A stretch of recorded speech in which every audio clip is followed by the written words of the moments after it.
Halo, kembali lagi dengan saya Gali Yogi Rahajeng dalam mata kuliah Ekonomi Regional. Sebelumnya kita sudah membahas tentang konsep dari pendapatan regional. Maka pada kesempatan kali ini kita akan membahas tentang bagaimana cara menghitung dari pendapatan regional. Pendapatan regional adalah produk domestik regional atas harga dasar biaya faktor yang dikurangi aliran dana yang mengalir keluar dan ditambahkan aliran dana yang mengalir masuk. Pendapatan regional biasanya dinyatakan atas dua, atas harga berlaku dan atas harga konstan. Pendapatan regional atas harga berlaku adalah pendapatan regional yang di dalamnya masih ada unsur inflasinya. Sedangkan pendapatan regional atas harga konstan adalah pendapatan regional dengan faktor inflasi yang sudah ditiadakan. Biasanya untuk menghitung pendapatan regional atas harga berlaku digunakan untuk menunjukkan kemampuan dari sumber daya ekonomi yang dihasilkan suatu daerah atau wilayah. Jika pendapatan regionalnya besar atau tinggi, berarti akan sumber daya ekonomi di daerah atau wilayah tersebut melimpah. Sedangkan pendapatan regional atas harga konstan biasanya digunakan untuk menunjukkan laju pertumbuhan ekonomi dari wilayah tersebut dan untuk melihat laju dari tiap sektor perkembangannya dari tahun ke tahun. Harga konstan di sini adalah harga produk didasarkan atas harga pada tahun tertentu. Tahun yang dijadikan patokan harga disebut tahun dasar untuk penentuan harga konstan. Biasanya tahun dasar ini berjarak 5 tahun dari tahun sebenarnya. Misalnya pada perhitungan tahun 2019, maka kita akan menggunakan tahun 2014 sebagai tahun dasar.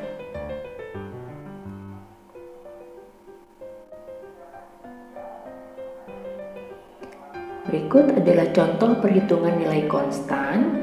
Misalnya di suatu provinsi ada 3 sektor, ada 2 sektor produksi dan 1 sektor jasa. Nilai tambah masing-masing sektor dalam kurun waktu berselang 5 tahun adalah yang pertama kondisi tahun 2014, sektor produksi yang pertama jumlah produksinya ada 1000 unit dengan harga jual per unitnya adalah Rp500. Total nilai produksinya adalah 500.000. Pada sektor produksi yang kedua, jumlah produksinya adalah 2000 unit. Dengan harga jual per unit adalah Rp800, maka total nilai produksinya adalah Rp1.600.000. Pada sektor ketiga, yaitu sektor jasa, total nilai produksinya adalah Rp900.000. Jadi pada kondisi tahun 2014, total nilai produksi dari ketiga sektor adalah 3 juta. Pada tahun 2019, produksi yang pertama atau sektor yang pertama, jumlah produksinya adalah 1.100 dengan harga jual per unit adalah 600. Sedangkan untuk total nilai produksinya adalah 660.000. Untuk sektor produksi yang kedua, jumlah produksinya adalah 2.300 dengan harga jual per unit adalah 1.000 dan total nilai produksinya adalah 2.300.000. Pada sektor ketiga, total nilai produksinya adalah 1.200.000 sehingga total dari ketiga sektor pada tahun 2019 adalah 4.660.000. Kita akan menghitung nilai produksi tahun 2019 dalam harga konstan 2014.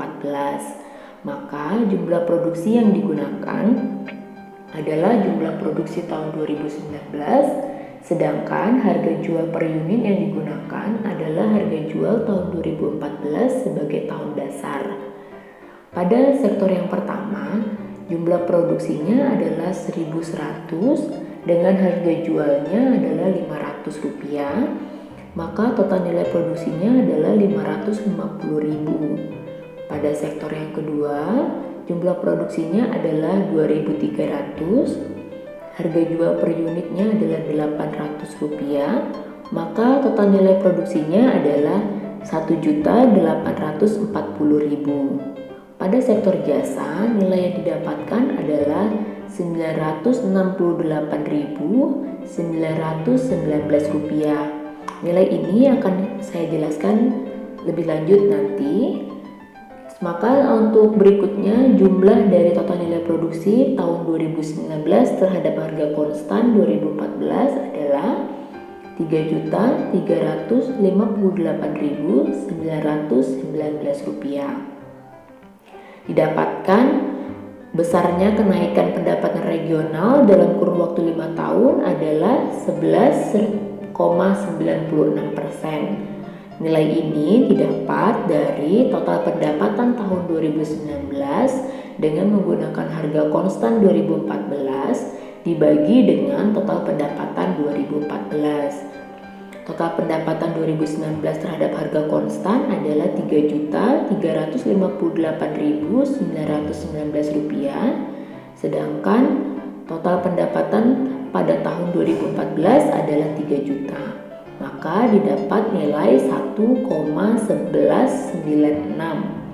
Sedangkan indeks tahun 2019 adalah 1, akibatnya kenaikan indeksnya hanya 0,1196 atau 11,96%. Berikutnya kita akan menghitung indeks inflasinya. Pertama, kita hitung dulu nilai produksi tahun 2019 dengan harga tahun berlaku 2019 juga, yaitu nilai produksinya 1.100 dikali dengan harganya Rp600 ditambah dengan produk produksi yang kedua 2.300 dikali dengan harganya Rp1.000, maka total nilai produksinya adalah 2.960.000. Nilai produksi tahun 2019 dengan harga konstan 2014 dengan nilai produksi 1.100 dikalikan harga konstan 2014 Rp500 ditambah dengan 2.300 nilai produksi dikali dengan Rp800 harga konstan, didapatkan nilai 2.390.000. Maka inflasinya didapatkan dengan membagikan nilai produksi pada tahun 2019 dengan harga tahun 2019 dibagi dengan nilai produksi tahun 2019 dengan harga konstan 2014. Didapatkan nilai 1,2385. Dengan indeks pada tahun 2019 adalah 1, maka tingkat inflasi selama 5 tahun adalah 23,85%. Nah, nilai sektor jasa yang kita dapatkan sebelumnya angkanya itu didapat dari nilai harga berlaku tahun 2019 yang dibagi dengan indeks inflasi. Pada tahun 2019 jasanya bernilai Rp1.200.000 dengan indeks inflasi 1,2385, maka didapatkan sektor jasa pada tahun 2019 dengan harga konstan adalah Rp968.919.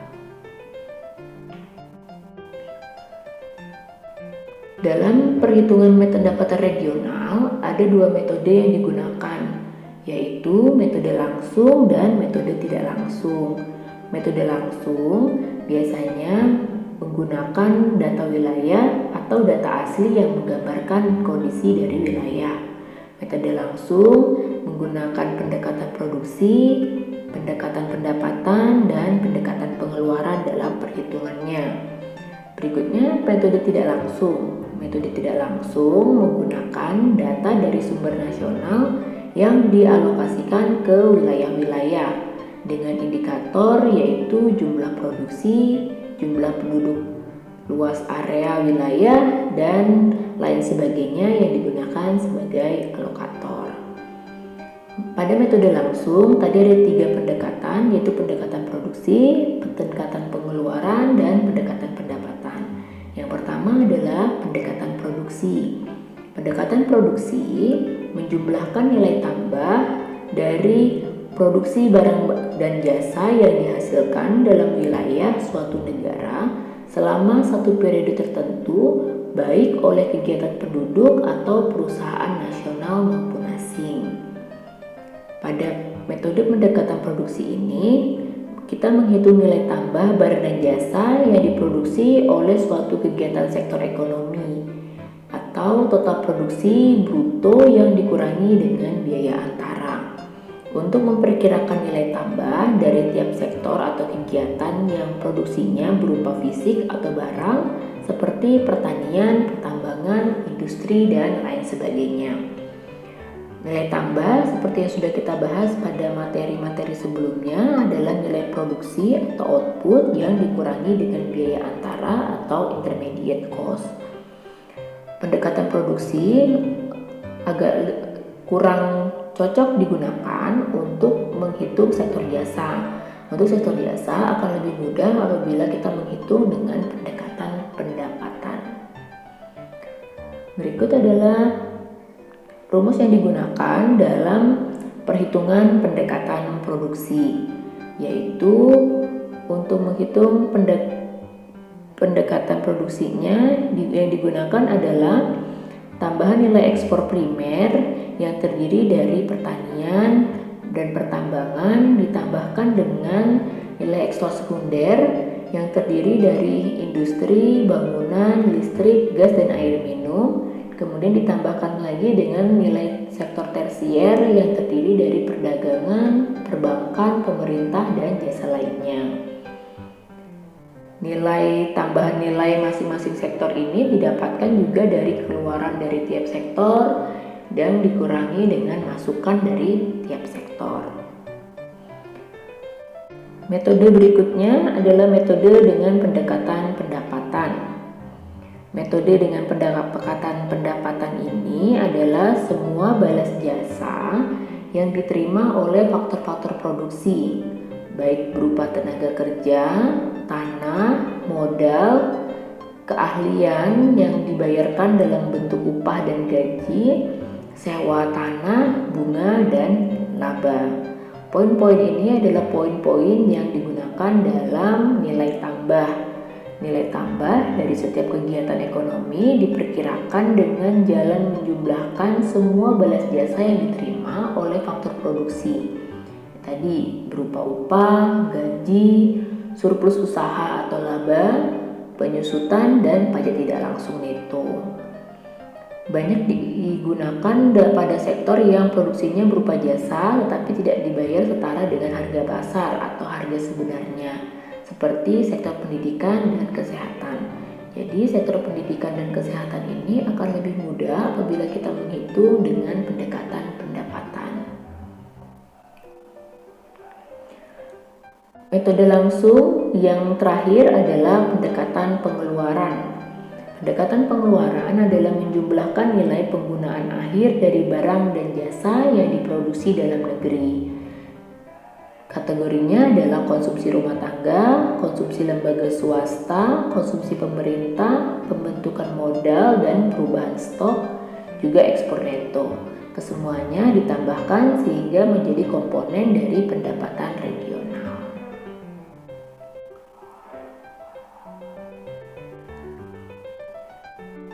Selanjutnya adalah metode tidak langsung. Pada metode tidak langsung dicari dengan cara mengalokasikan dari produk domestik bruto dari suatu wilayah yang lebih luas ke masing-masing dari bagian wilayah. Misalnya alokasi PDB ini di Indonesia ke provinsi dengan alokatornya bisa berupa nilai produksi bruto ataupun neto, jumlah produksi fisik, tenaga kerja, penduduk, dan alokator tidak langsung. Berikut adalah materi tentang perhitungan pendapatan regional. Semoga bisa dipahami. Terima kasih.